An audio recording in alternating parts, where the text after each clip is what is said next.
The 10 weirdest and most bizarre cars ever made. You can't take your eyes away from these cars, for better or worse. Cars come in all shapes and sizes. Some cars look like they were designed to be award winners. Other cars look like they were created by people who don't know what they're doing. Then some cars lie somewhere in between. They are neither apples to our eyes, nor are they sights for sore eyes. They're unique in the weirdest and most bizarre ways imaginable. Whether they have 6 headlamps or 6 wheels, these cars are remembered for the way they look as much as anything else. These are the 10 weirdest and most bizarre cars ever made. Right pain, you'll never hear me, bitch, nah, I don't complain. Just gotta flip the switch and you can go and obtain. 1990 Toyota Serra. The Toyota Serra holds a special place in my heart. As a kid in the 1990s, the Serra was one of my favorite cars. It wasn't particularly powerful. It came with a tiny 1.5-litre inline 4-cylinder engine that produced 108 horsepower and 97 pound-feet of torque, nor was it an apple to anybody's eyes. Open its 2 doors though, and that's where the fun starts. I'll write that again. The Saleen S7 and the McLaren F1. Those are 2 of the fastest and most powerful cars of that decade, and the 108 horsepower Serra shared something with them. Toyota even took things to the next level, installing a glass canopy-style roof on the Serra because, well, it probably thought it'd look cool with that setup. It caught my attention as a kid, but looking back on it, the Serra is more bizarre than it is cool. Take the best I say and put them on display, on repeat in your brain till you're feeling no more pain. Never slow yourself down, you can do some more. Push past all the pain and you'll find a door. Open it up and finally explore everything that you thought you could never do before. 2004 Chevrolet SSR. The Chevrolet Supersport Roadster, SSR, is a retractable hardtop convertible pickup truck. Confused? You weren't the only one. Chevrolet produced the SSR between 2003 and 2006, and the recency of it all means that our scars haven't healed yet. The SSR was a bad idea from the very beginning, but with the sales success of retro-styled models like the Chevrolet PT Cruiser, Chevrolet swung for the fences with its own retro-inspired model that owed its design heritage to a model from Chevrolet's advanced design pickup trucks that were sold in the 1940s. It didn't help that Chevrolet looked like a hodgepodge of different body types, thrown all together because that was the cool thing to do back then. Unfortunately for Chevy, the SSR never got off the ground. It lasted only 2 years in the market, in part because people were too weirded out by it.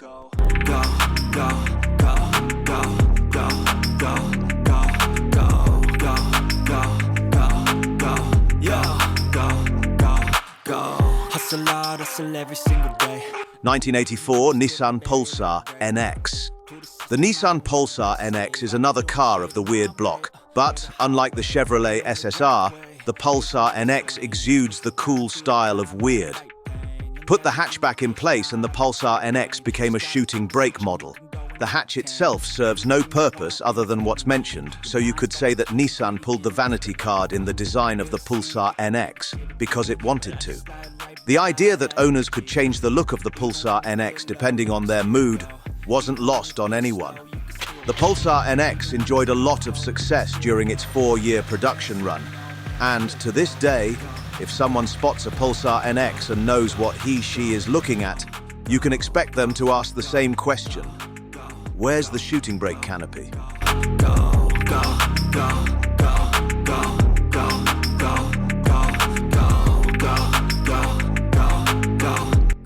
1990 BMW Z1. BMW is responsible for some of the most beautiful cars you'll ever see. The BMW M1 is a good example of German design and engineering done right. That said, BMW is also responsible for some oddities, and no model best exemplifies the dear old Z1. It didn't come with the traditional BMW look of its time. The kidney grille was too small to the point that it looked like a rat's nose. It featured peculiar headlamps that were dropped far into the hood. And yes, let's not forget about the vertically sliding doors that dropped into the door sills. BMW thought it stumbled into a game-changing innovation with those sliding doors. But the mere fact that BIMA never attempted something of that design in any of its future models suggests otherwise. The Z1 had some things going for it. There are no doubts about that. It was one of the first Bimmers to use a multi-link rear suspension and its engine, a 2.5-litre straight-six unit that produced 168 horsepower and 164 pound-feet of torque, provided enough juice to make the Z1 a punchy sports car. But, for better or worse, it'll always be remembered for those doors. Even when you feel low, you can still go. Even when you feel slow, you can still go. Even when there's no hope, you can still go. I never answer to no, man, I still go. Go, go. 1986 Lamborghini LM Amazo 2. Long before the Urus gave us a taste of what a super SUV from Lamborghini was capable of, the Italian automaker created this monstrosity. It's called the LM Amazo 2, and it's an off-road truck that Lamborghini initially built for military use. Eventually, production models were built during the model's 7-year run from 1986 to 1993. As strange as it was for Lamborghini to produce a full-blown off-road truck at a time when it was known for hand-built performance cars, the LM002 has somehow become a unicorn Lambo in its own right. It's a sought-after model among Lamborghini collectors, and with the arrival of the Urus, it has, in its own way, become the new SUV's spirit animal. Still, the LM002 was, and still is, one of the most bizarre creations you'll ever see from a performance car brand. Go, go, go, go, go, go.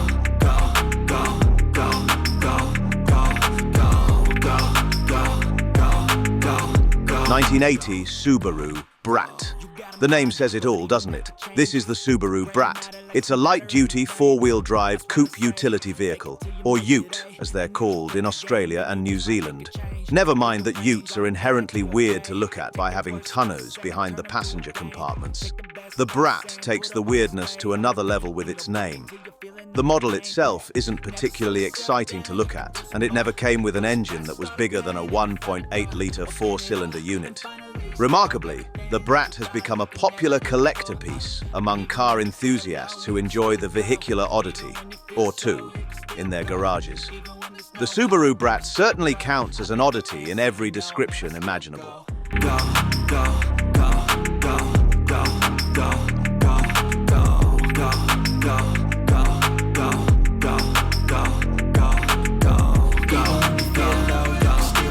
2013 Mercedes-Benz AMG G3 6X6. Just like BMW, Mercedes has been responsible for some of the most incredible-looking vehicles in the history of the car industry. On the opposite end of that spectrum sits the weird and bizarre creations from Mercedes. They too come in all shapes and sizes, including this moving monolith. The AMG G63 6X6 is powered by a 5.5-litre twin-turbo V8 engine that produces 536 horsepower and 561 pound-feet of torque. It measures 231.3 inches long, and it has 6 wheels.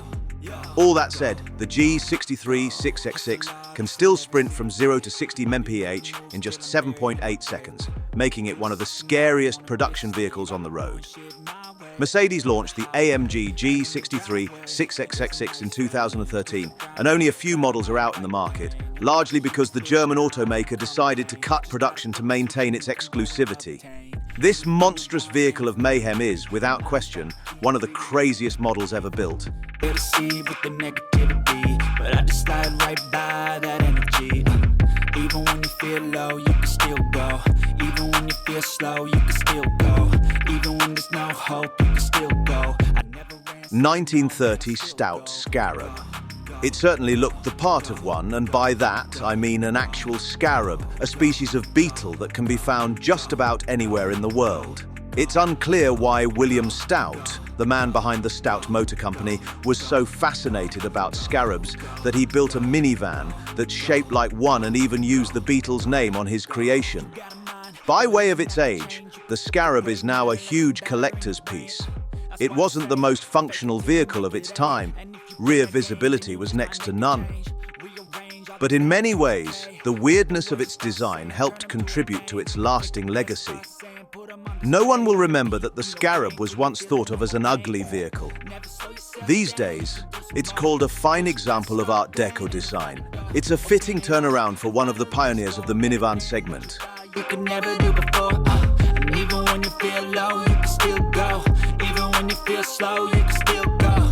Even when there's no hope, you can still go. I never answer to no, man, I still go. Fiat Multipla. We've seen a lot of automakers experiment with headlamp setups in the past to varying degrees of success. Some, like BMW with the M1's pop-up lights, pull it off spectacularly. Others, like Nissan with the Juke crossover, aren't as visually stimulating. Then there's Fiat, which built the Multipla with the idea that perhaps 2 headlamps aren't enough to cast a clear light on the road. Yes, the Multipla's windshield is elevated. How's that for an oddity too? Over the years, the Multipla has bagged plenty of design awards for all the wrong reasons. It's been named the ugliest car in the world so many times that it's become a badge of honor for the beleaguered MPV. You probably won't find a lot of Multiples on the road these days because of that. Can't say we can blame those who actually still own one. Go, hustle hard, hustle every single day. I'll be making moves till I'm buried in my grave. To the system, I don't wanna be a slave. I've been doing shit my way, or the highway. And in the driveway is a nice 1950 BMW Isetta 300. Other than all those disclaimers, the BMW Isetta 300 is a normal car. Technically, the Isetta 300 is classified as a microcar, and despite its weirdness, the Isetta 300 was actually a hot ticket vehicle in the 1950s, earning the status as the top-selling single-cylinder car in the world, with over 161,000 units sold. The Isetta was lost to the history pages until it was featured in several publications, television programs, and movies in the last 2 decades. The microcar's comeback to automotive consciousness has turned it into an in-demand classic that underscores its status as one of the most unique models BMW has ever built.